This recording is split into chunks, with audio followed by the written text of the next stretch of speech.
Good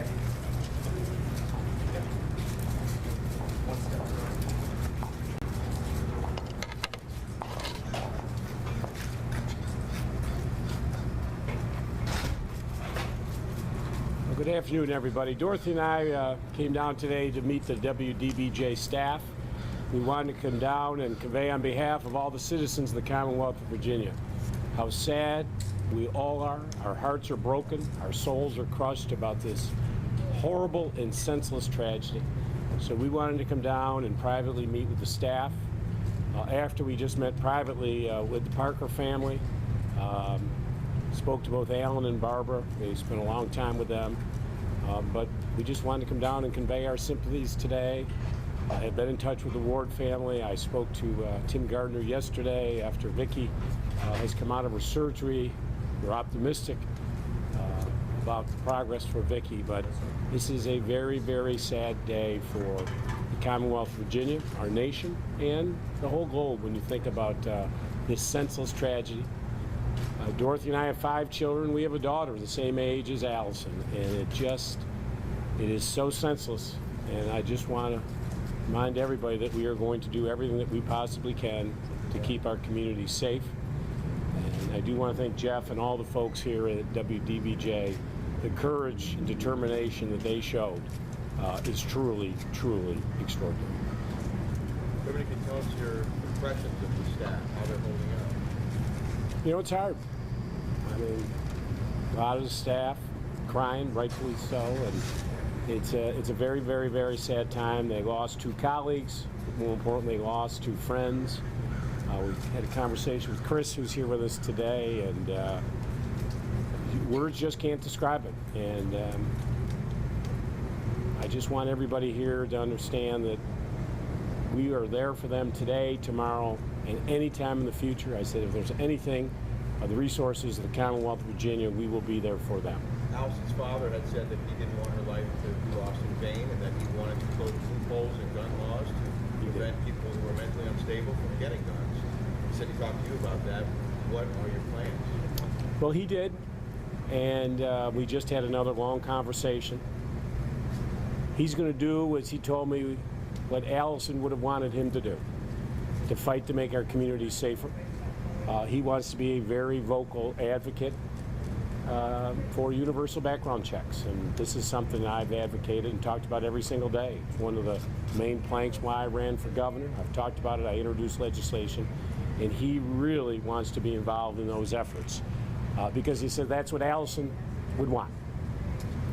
Something came out of this horrible tragedy, some good come out of it, and if we can work together and do the best we can to keep our communities safer, if we can save 1 life, then we need to do that. And that is now going to be his passion, as Barbara also mentioned it.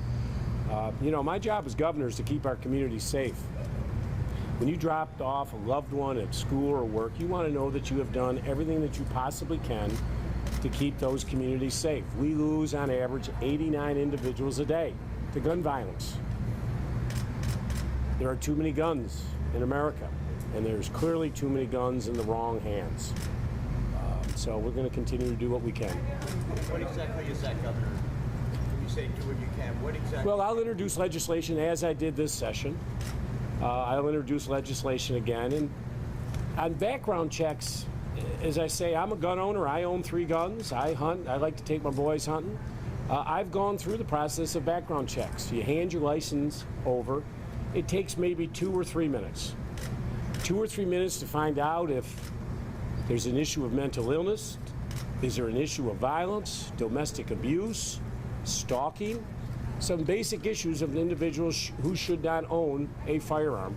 And I just think that's a common sense and a vast majority of Americans support.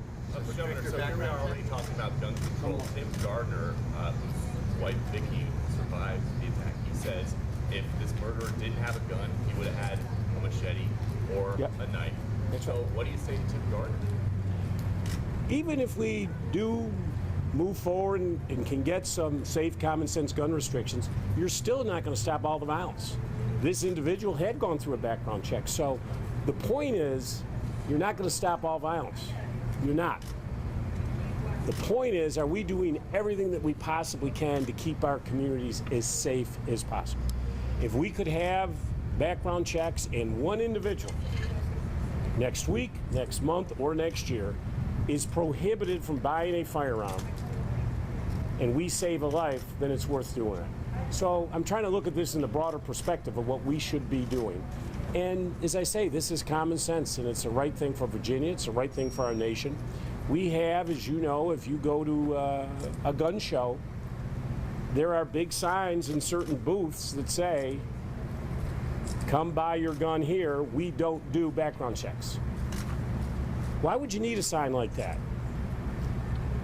To me, common sense, spend the 2 or 3 minutes for any individual.